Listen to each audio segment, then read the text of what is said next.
In this video, we're going to look at how to create some basic structures in the Ruby language so you get a flavor of how Ruby actually works. So when you see these things in the Ruby on Rails programming that we'll be doing, they won't look quite so shocking. So let me switch over to my terminal and get a window up here. And I'm already inside of IRB, but let me exit out of IRB, clear my screen. IRB again is Interactive Ruby, and I enter Interactive Ruby by issuing the command IRB. And now I can play around with Ruby in a virtual little play box without getting too destructive. The first thing I'm going to do is define a simple method, and it may look like this method is just kind of hanging out there on its own, but it's really not. It's actually being defined in this particular IRB session. So the IRB itself is an object to Ruby, and we're creating inside that IRB object this method, the say goodnight method. I'm going to enter in a few commands here.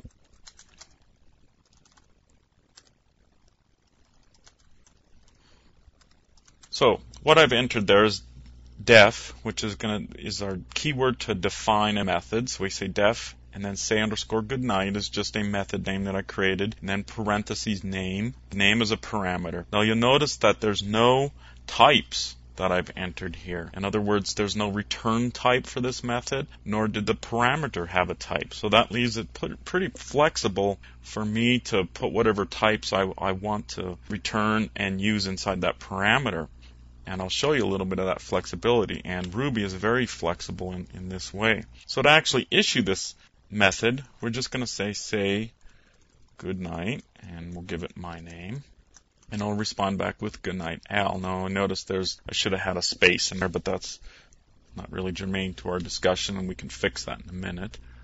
The one thing that you'll notice is that I didn't actually enter in a self.sayGoodnight, although I can issue that, because we're asking the IRB object itself to issue that command, so you'll see that. So in this way, Ruby is similar to C++, where when you call a method inside of a class, an instantiated class, there's the self, or in this case of C++, the this is implied. Now in other languages like Python, you actually have to put the self in there, type it in there, but in Ruby you don't. It can be implied that if you're calling a method, it's inside that class itself. So let's go up and edit this, and I'm using the up arrow key to get back to my definition statement. I'm going to reissue it so I can define over it, go back up. And the reason I can use that up arrow key is when I installed Ruby on this machine, I installed the readline library first and made it available to Ruby when I compiled it. So I can edit from the command line like this using the arrow keys, and it's a very powerful thing to have access to. So I'm going to change this a little bit and have a little bit different nomenclature, what it looks like there. And what I added was I added that space back in there, of course. And then I put a pound sign and then some curly braces. And inside the curly braces, I put that parameter name. And because I have the double quotes around this, Ruby will actually go in and evaluate whatever's behind that pound. So variables inside the pound will get evaluated and return whatever their value are. So we're going to issue this say goodnight Al, and we'll come back and say goodnight Al. Now let me go in here and put a number in here and see what happens there. See, type doesn't matter, and I could actually send in an object in there. Now that would be a little nonsensical, but it would work. So that's a simple method definition, and we're going to do lots of those in Rails, so you'll need to be used to that.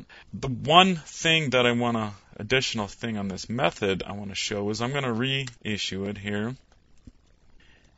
Go in here, and just to put exclamation mark to show it's a little different, but I'm going to go ahead and just end this. I'm going to remove that return statement. So now our method has been redefined a little bit differently. I removed that return statement, and I'll go ahead and reissue our method call of say goodnight Al, and it still works. The thing to understand is that you don't have to have the return statement. Every method returns something. If there's not an explicit return statement out of a method, it'll return the results from the last whatever line in that method before the end, whatever the results that came back for that. So everything comes back with results. Even such things as if statements come back with results. So that's due to Ruby's true nature as an object-oriented language.